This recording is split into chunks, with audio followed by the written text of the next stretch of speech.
All right, so I changed my mind. I know in the previous video, I talked about possibly coming up to, coming down here to the south end, just north of 40. 40 is right behind me.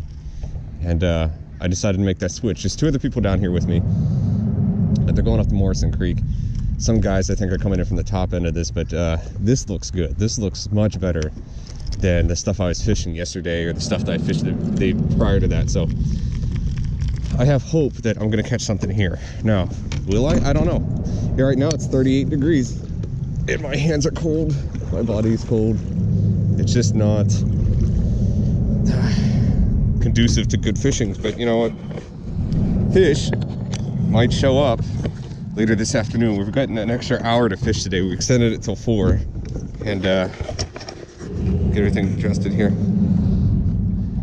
And it's going to be sunny for the first half of today. Some clouds will be rolling in this afternoon, partly cloudy, but I think it's mostly going to just be sunny. The current is flowing here too. You can see it out in the middle. So this is going to be good, I think. I mean, we'll find out. We'll know for sure here in a second. Hit these lily pads, and I want to fish this section up and then move into those housing units that I was talking about earlier. We're talking about in the other video.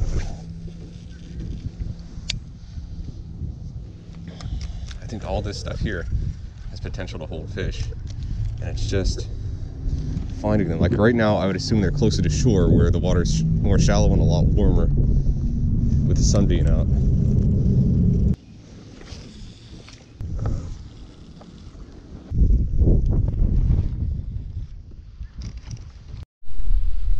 Well, it's been about an hour, no action yet.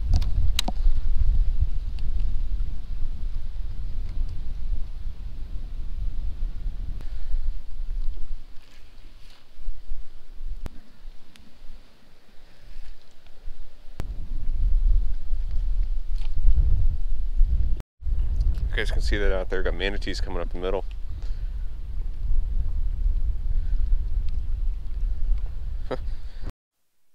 Alright, so here's kind of the update. It's just, I can't, first of all, the water's pretty stained.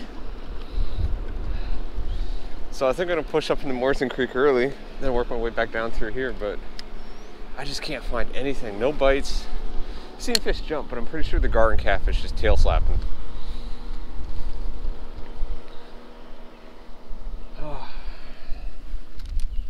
I'm sure people more familiar with this place will catch more fish than I will. At this point, I just want to get one. You know, gotta get some confidence built up. Right up here, Morrison Creek right now. Let's see if I can get something going here. Don't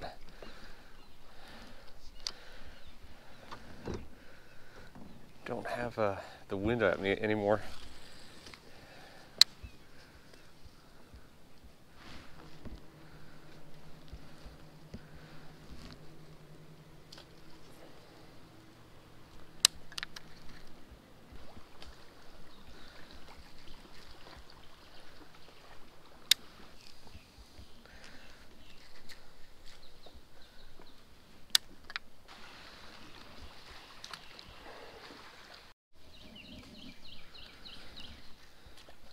Been a hot minute since I caught a fish, so I figure what the bite feels like.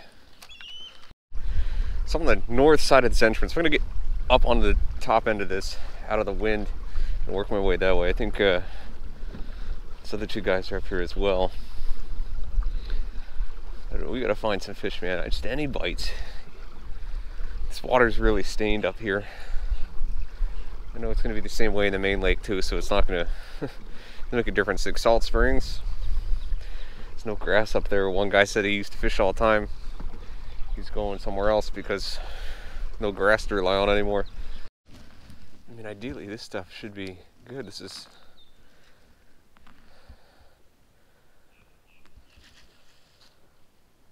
so dang thick though.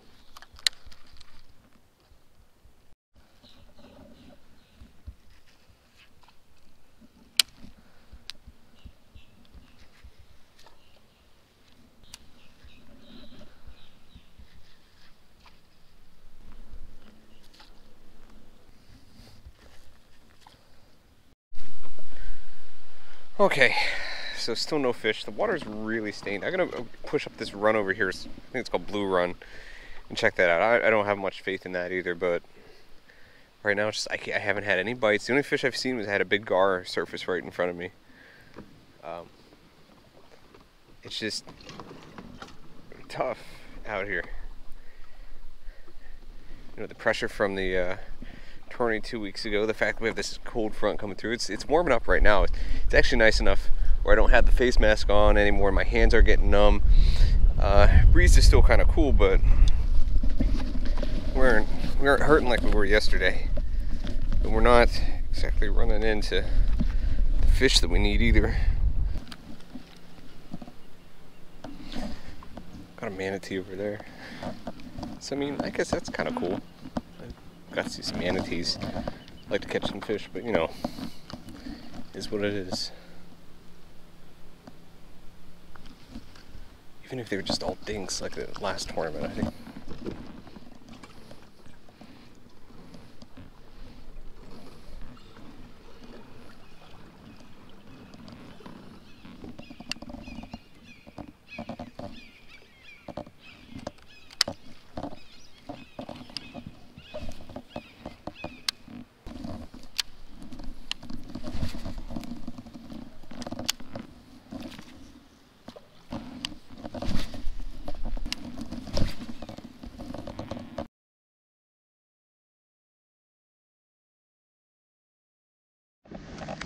We're Juniper Run now. I just saw a bass and there's plenty of fish here. So one of the guys that I fishes these tourneys with me said someone recommended he come in here, but he didn't want to deal with the current here. So this is going to fish a lot like Shingle Creek, and I'm okay with that. I don't know how much of the drive I'm going to get to use here. Use the pedal drive on the way up, definitely. Cool, right now it's just to find some fish. I already saw one, that's got me excited.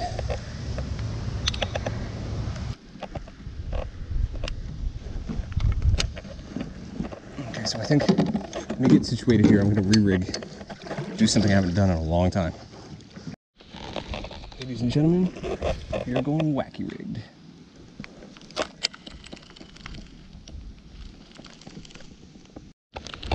That's the fish.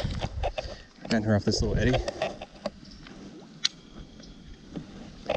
Came up and grabbed it, and I thought it was stuck on grass. This is gonna act exactly like Shingle Creek. It's gonna be. I got to do a quick hook set.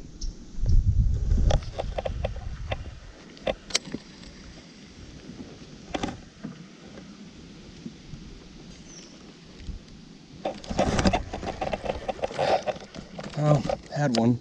Not very big though. I don't know if it was legal size. Gotta be 12 inches.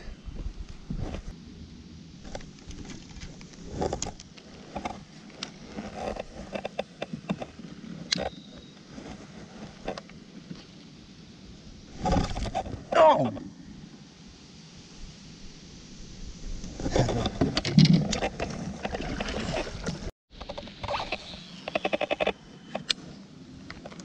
Had one over there. Oh, come on, come on, commit, commit.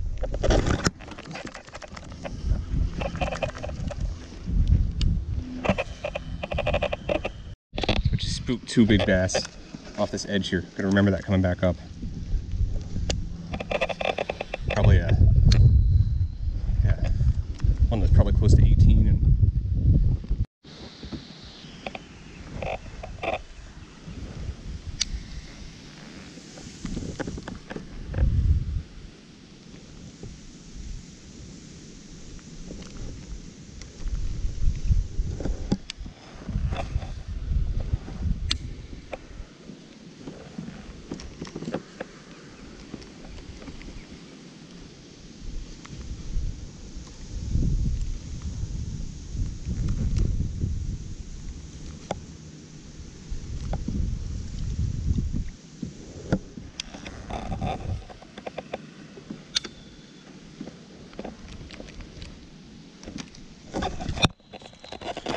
Oh, I lost another one.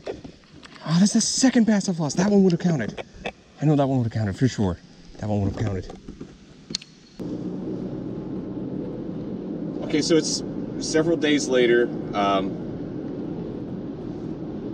GoPro battery ran out of camera, and I thought about putting the old GoPro on, but I was really crunched for time, and I'm like, I need to catch some fish, so I didn't bother taking the 10-15 minutes to get the GoPro out, changing the mount, putting the mount on. So sorry you didn't get to see any footage, but here's what happened. I ended up taking 5th. That's not bad considering I was fishless up till about 1 o'clock. So I had made the run up to Juniper Springs and made the decision that I have to find some type of fish. And as soon as I got there, I ran into another guy that fishes these tournaments with me, and he said, "Yeah, the current's kind of strong. I'm not gonna paddle this." And I went down and looked at the launch, and there was a 2-pound bass swimming by, and the water is crystal clear. It's a really beautiful spring, and I want to go back and fish it again because it's just so pretty. The water is so crystal clear. The sand is white. You can see all the grass and stuff at the bottom. It's a really cool sight. So I want to go back and fish it again, but here's what happened. So I launched, and it probably took me until about 1:30, 2 o'clock to land my first fish, but I had several bites. I missed a couple fish, and to be honest, if I had gone there at the beginning of the day, I'm not saying that I would have beat Will for first place, but I could have placed easily somewhere. I would have been in contention for top 3 easy. As I was going down, there was a couple places where, you know, I'm comfortable fishing rivers and streams. I've done that most of my life. I grew up fishing the Susquehanna River, so fishing eddies, learning how, you know, fishing current, I can do that. It's no problem. So I felt pretty comfortable once I landed that first fish. They weren't huge, but I did see some bigger fish. So when I was going down through, just because I'm not familiar with the area, I would, you know, because the water's so clear, you see the sandy bottom, you don't really realize how deep it is until you're over top of it. And there are all these nice little eddies and things. And the cool thing is, as I was going down through, if I would have landed every single fish that I saw, a big fish, you know, I saw 2 or 3 there in that 3 to 4 pound range, and 1 or 2 there in the 1 to 2 pound range.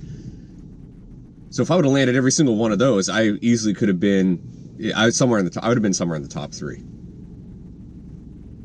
But oftentimes, because I said I didn't know the area, I'd go over top of like the sandy bottom that I'd think, you know, that doesn't look that deep, I'm not going to cast there, and I'd drift over it, and it'd be like 4 or 5 feet deep, and I'd just see a big fish kind of skirt out.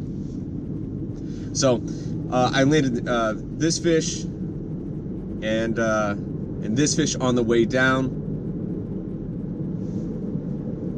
Because I didn't have a lot of time, I knew it was going to take me about an hour and 20 minutes to get all the way back up to the launch because of the current. And let me tell you right now that Native Slayer, I love it. It's stable, but paddling in the current, it is not fast. And because you're in a higher seat, I can't really like dig the paddles in to get leverage. And plus, there's not a lot of places in that creek that would allow me to dig that deep. So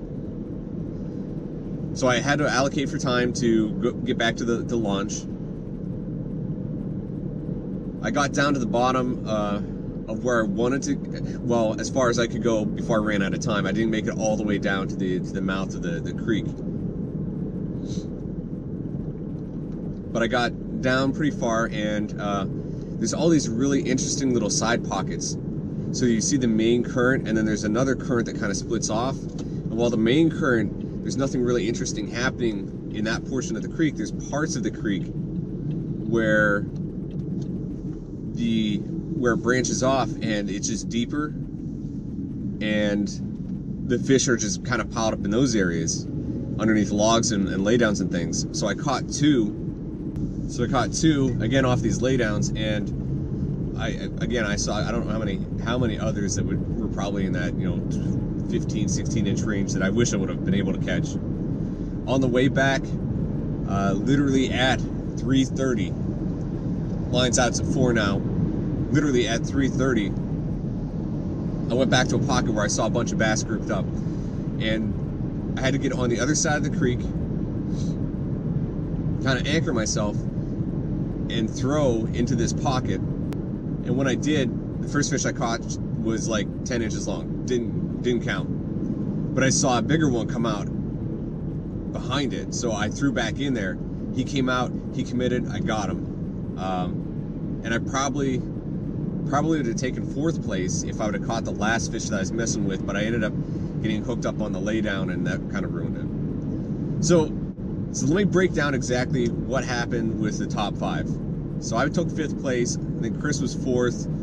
I can't remember who was in 3rd. I think it might have been Florida Jerry, and then there was another guy in 2nd, and then Will was in 1st. The top 2 bags, if I recall this right, the top bag came from Salt Springs, and apparently the fish, and I should have thought about this, but I didn't. The fish were not up against the shoreline. The water was warm enough, and in the morning they were moving around, but most of the fish, I understand, that were caught like out towards the middle, probably the deeper section. They were probably grouped up there. Will said that he caught, the guy who won it, he caught 6 all day, just only 6, but they were quality fish, and that's where he was catching, was out in that midsection throwing crankbaits. People were catching them on hard baits. The 3rd place bag also came from Salt Springs. The funny thing is I was in the right place that morning. The 4th and 2nd place bags came from the same area I was in, except I'm not sure what Chris was fishing, but the other gentleman, he was fishing wacky rig. He said, I tried a bunch of stuff, and he said it had to be wacky rigged stick bait. That was a June bug color, and I had that color. I was throwing that all over, but I wasn't wacky rigging it. All his fish, he caught about 8 or 9, came from the areas that I was fishing early in the morning. I wasn't on the right pattern, and that sucks. So everybody that placed were in the places that I had fished, or the places I figured that fish would come from. So the warmer water up at Salt Springs, and then the canals down on the south end of the St. John's, on the southern portion of George Lake. And then my bag, which I was the only person apparently that fished Juniper Springs. So the last minute run saved me, got me into the top 5. It wasn't my best performance, but to be able to pull out a full bag of fish.